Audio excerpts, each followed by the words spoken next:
What's up guys, and welcome back to another episode of La Liga Career Mode. This is episode number 51. We're starting today's episode off on the back of the dramatic win over Deportivo Alaves, where Jason, Doc's legend, one of my all-time favourites, thought he'd scored an equaliser against me to stop our winning run after 3, but Antonio VR popped up with a winner in stoppage time to continue what has been his best goal-scoring season so far in terms of goal-to-game ratio. And yes, finally, I've decided to bite the bullet. Since the season began, I've been teasing this. Do I change Antonio's position from left wing to CAM, or leave him as our inside forward? Well, I've been saying that since the season began, and I've been in two minds about it all the way through. But I thought, you know what? After that winner against Deportivo Alaves, scored both goals in our 2-1 victory there. The guy is our top scorer this year with 11 in the season, and the majority of those 11 goals have come through the middle. So I'm doing it. Antonio VR is now going to be an attacking midfielder, and that means I've changed my formation as well. We've been playing a 4-1-4-1 primarily since the save began, but now we're going to change to a 4-2-3-1. So what that means is that Unai Venfador is going to drop to the bench, and we're going to have Mia and Ateki as our holding mids in this 4-2-3-1, with Ateki the anchor man, Mia a box-to-box, VR is going to be the attacking mid, and that means on the left-hand side we'll ordinarily start Crepin Diatta, our new signing in from Villarreal, and of course on the right we'll keep Nico Williams, that three-pronged attack, propping up Luis Suarez up top. So we'll see whether it works or not. You know, that the 4-1-4-1 has brought us success in terms of league positions. We're still yet to win a trophy, but the way we started this season off, I spent an equal amount of time playing the 4-1-4-1 and the 4-2-3-1, and I do feel we're getting the best out of VR through the middle this season, and the stats back that up as well. It'll only take him 2 weeks for that position change to be completed from LW to CAM, and 8 minutes into our opening game of today's episode. I don't think I'm going to regret this decision whatsoever, because on the left-hand side, he's won 3 straight assist titles, but through the middle, that's where he gets his goals, and that's exactly what happened to our first game of today's episode away against Julian Lopetegui Sevilla in Seville. Suarez holds the ball up, rolls through Antonio, and that kind of direct run through the middle as he latches onto the through ball and smashes it in. That's what we'll see more of in the attacking midfield position for the indefinite future. I think I'm making the right decision. It's a brave one because, you know, that old saying, why change a winning formula, right? I mean, the guy's got 3 straight assist titles. He broke the assist record back in Season 2. As a winger, you know, as an inside forward, he gets a few goals a season as well. Past 2 seasons, he had around 15 goals each. There's no reason for him to change, but I guess the gamble is that he could become a much better player through the middle, especially in terms of getting goals. Right now, 12 for the season as he put us a goal up. Sevilla would battle back though. They'd level it through Keenan Davis. Keenan Davis at Sevilla made it 1-1, and then Lucas Ocampos put the host in front. But right before the break, a big gamble to do this, but it might well pay off big time. Yeah, why change your winning formula? Well, because you might be able to win even bigger. Yeah, big gamble, but Antonio now through the middle bags a brace in 2 consecutive games. 13 for the season now as he puts us back on level terms to make it 2-2. Really topsy-turvy game in Seville as we were aiming to extend our winning run in all competitions to 4. Still tied at 2-2. Both teams really going for it, but I felt I'd been the better team in this one. And 11 minutes after the restart, Pablo Mafia rolls through Luis Suarez. Shot saved by Acevedo. But even when he scuffs a shot, he still finds the back of the net. It is a first career hat-trick for Antonio, the Wonder Kid, VR. The 19-year-old scuffs the rebound, but it still clips the inside of the post, beats Acevedo, and Granada restore their lead courtesy of a third for Antonio, VR. Yeah, I don't think I'm going to regret this position change. It might well look like a gamble, but wherever this guy plays in the final third, I know he'll get me assists, and this season he's getting the goals as well. A first career hat-trick for Antonio VR in the first game where he's become an official CAM.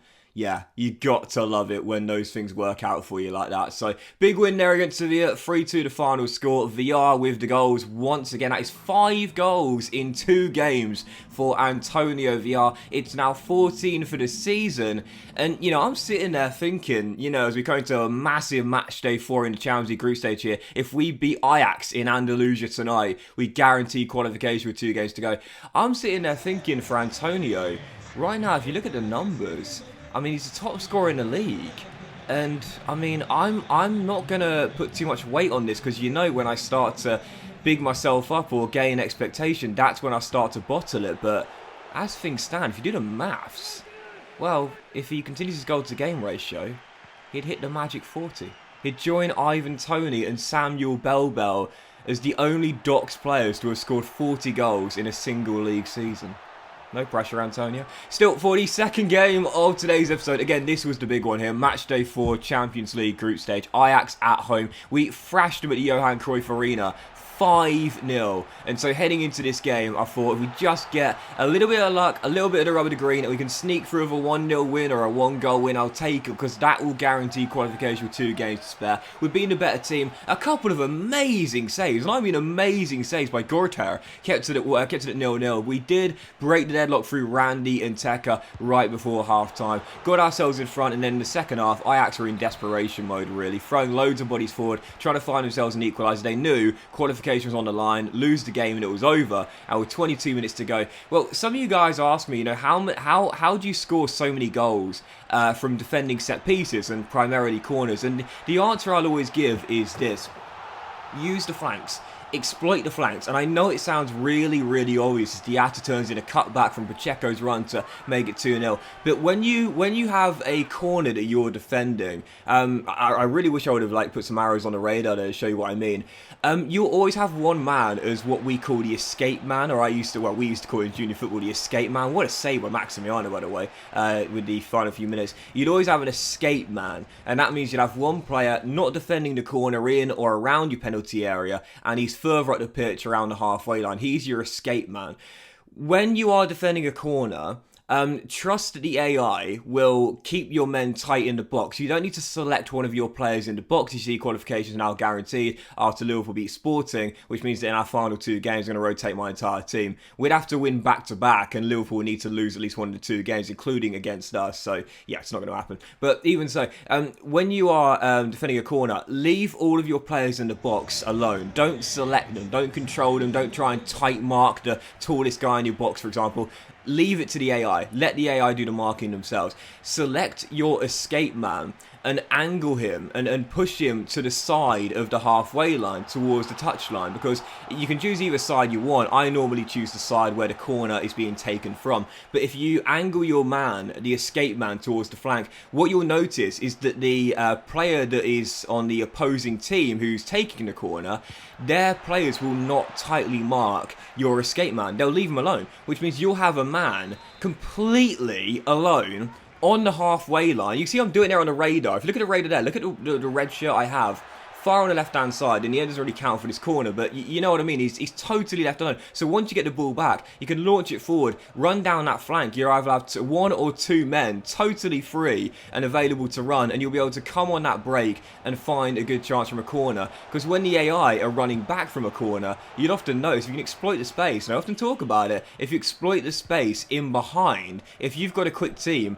it's over for the AI. They're not going to catch up if your players are quick enough, which ordinarily they probably will be if you're playing FIFA, as that's the best strategy. But even so, it's the way I score so many goals from defending corners. You use that escape man to your advantage. Have him on the flank, or just try and make sure that, when you do get the ball, you push it forward as quickly as you can. I know it sounds really, really obvious, but it's the best way. And, we see here with Villarreal playing this very high press game. When it happens and you've got a pacey player like we do with Darwin here, look at the space down the flank. No one's there. No one's there. I just ran in behind Cuenca, who committed and overcommitted so badly, it allowed Darwin to run straight behind him. Who's in the middle running into support? It's Antonio VR to bag our third. So it's all about positioning and making sure you exploit that space in behind. If you can do that, then if you've got quick enough players, you'll always be alone. You'll always have a free run at goal with 1 or 2 players. It's the best way to, I would say, score goals on the counter in this FIFA, because of, and I've mentioned it before, it works in and against your favour. The AI, they don't mark tightly enough in FIFA. They're very, very poor. And, you know, we see it again in our favour and against us. Remember, at the start of this season, you know, I talked about one of the goals conceded against Atletico Madrid, where 3 of my players just left Marcos Llorente alone. They were just standing there and no one marked him. And it's because, again, the marking is really poor. There's always going to be a man in a yard or 2 of space. And if you've got enough technical ability to finish those chances, you'll score enough goals. And for the AI on Ultimate, of course, they'll score the majority because it's the hardest difficulty. So, yeah, just exploit the fact that the marking isn't very tight. There'll always be space in behind. That's the best way to score goals on the break. Thought I'd give you that little tip there. That's how I score so many goals from defending corners. Anyway, for the final game of today's episode, on the back of a 3-0 win against Villarreal, where Antonio continued his unbelievable run of form. 7 goals in 3 league games. It got extended in our final game today. Mallorca back in La Liga, away from home. I was thinking, oh God, not this guy, not this guy. Anyone seen that, Rudy Gay? Not these guys, man. You know I can't stand playing Mallorca, but I thought, not this time. Back in La Liga. You know we always lose to these guys, but I thought, not today, not this time. We are going to beat them. We were 2-0 up early, courtesy of our dynamic duo. Suarez with the first, Antonio with the second. He hit the post soon afterwards, as we were still leading by 2 after scoring his 8th goal in 4 La Liga games. And right before half-time, well, he continues what has been his best run of form of the save, no doubt about it. Antonio, Antonio, Antonio, Antonio, Antonio. Yep, Nico Williams with the hold up, VR with the finish, Mallorca 0, Granada 3. And finally, we were laying the ghost and putting the curse to bed. 3-0 up away in the Balearic Islands, and the job was done at half-time. Or so I thought. 9 minutes after the restart, Mallorca got a goal back, and I thought, here they come, the old enemy Mallorca coming back from the dead, from 3-0 down to 3-1, and then with just over 10 minutes to go, Munoz rolls it through to Vitinha, off to Nathan Redmond, lovely passing move, and turned in at the near post as Mallorca battle back from 3-0 down and make it 3-2. The nerves were real, I was sweating, I was very fearful. But we held on and avoided the absolute collapse. Final score, Granada 3, Mallorca 2.